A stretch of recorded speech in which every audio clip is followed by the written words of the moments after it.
Salut à tous, je vous retrouve aujourd'hui donc encore une fois dans ma cuisine pour vous proposer une nouvelle recette. Donc là actuellement je suis en train de faire cuire mes cookies. Ah bah d'ailleurs ils sont prêts, donc on va les sortir du four. Donc juste un instant. Je vous remettrai la recette par là puisqu'elle sera sûrement déjà en ligne.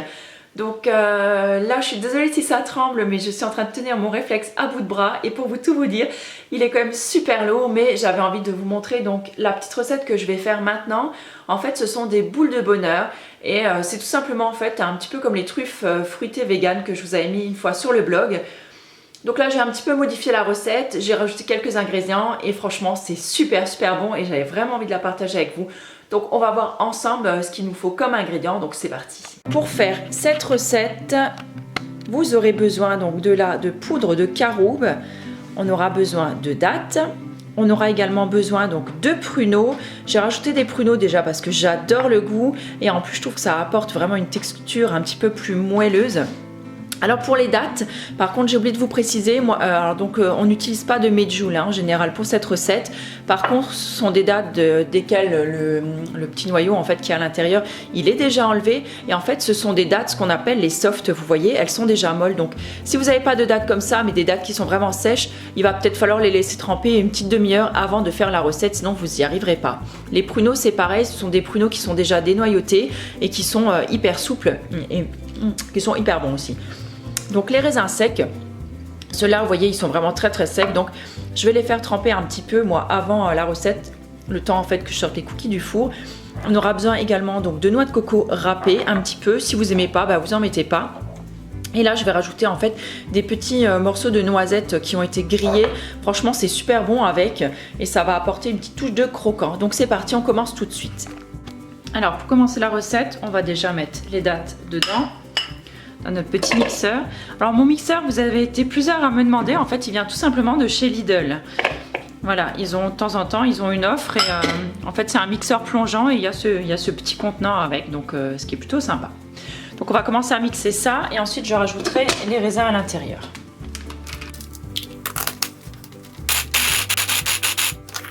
Vous voyez, ça commence à former une sorte de pâte, donc je vais rajouter les raisins et remixer encore une fois.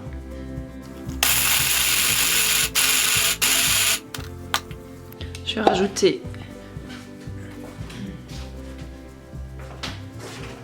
la coco râpée. Alors là, bon, moi je la rajoute au pif. Hein. Hop. Et une cuillère à soupe de poudre de caroube.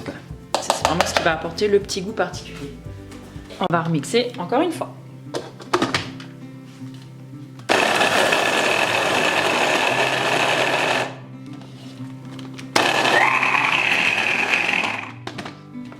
Là, il a besoin d'un petit coup de main pour amalgamer le tout.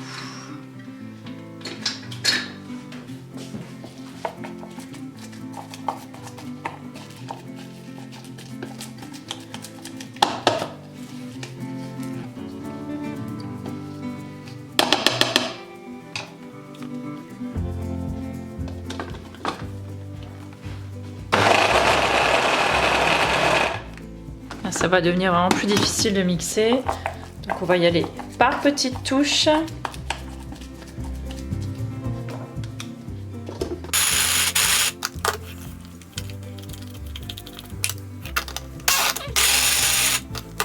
Voilà, comme ça c'est bien. Je pense qu'il n'y a pas besoin de mixer plus. On va rajouter nos petits morceaux de noisettes dedans et on va former les boules. Alors j'ai disposé deux petits bols donc devant moi. Dans celui-là, il y a du cacao donc non sucré. Et dans celui-là, il y a de la noix de coco râpée. Après, vous pouvez les mettre dans ce que vous voulez, hein, les tremper dans la caroube, dans des petites graines, dans, je sais pas moi, enfin dans tout ce qui vous fait plaisir. Et là, en fait, je vais les dresser après dans ce petit plat. Il n'y a plus qu'à mélanger les petits morceaux de noisettes dedans et on va faire les petites boules ensemble. Alors, je rajoute un peu de noisettes et on va mélanger comme on peut. Parce que là, c'est super difficile. C'est pas hyper malléable.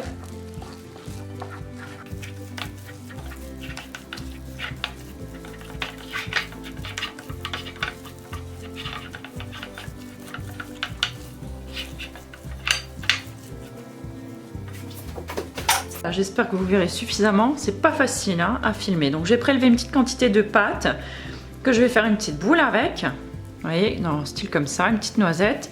Je roule dans mes mains et je mets dedans. Alors je vais d'abord en faire plusieurs et après je terminerai de rouler dans mes petits ingrédients d'à côté parce que sinon vous allez en avoir vraiment plein les doigts et ça va pas être facile à gérer après.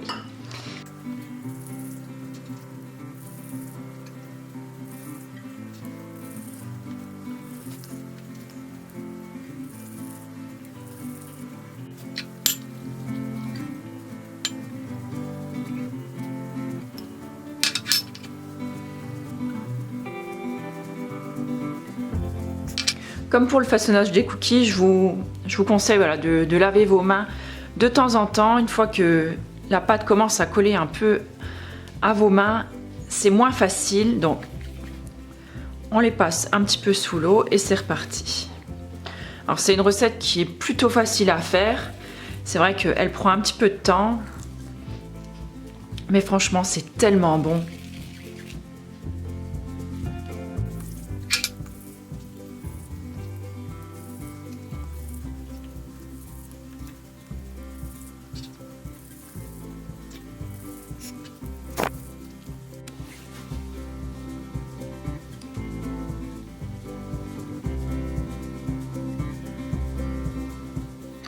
Et voilà les petites boules du bonheur. Franchement, c'est pas trop mignon.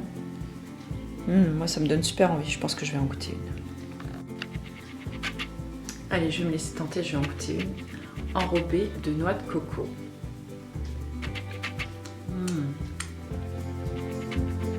Ce qui est chiant, c'est qu'on en a souvent plein les dents après.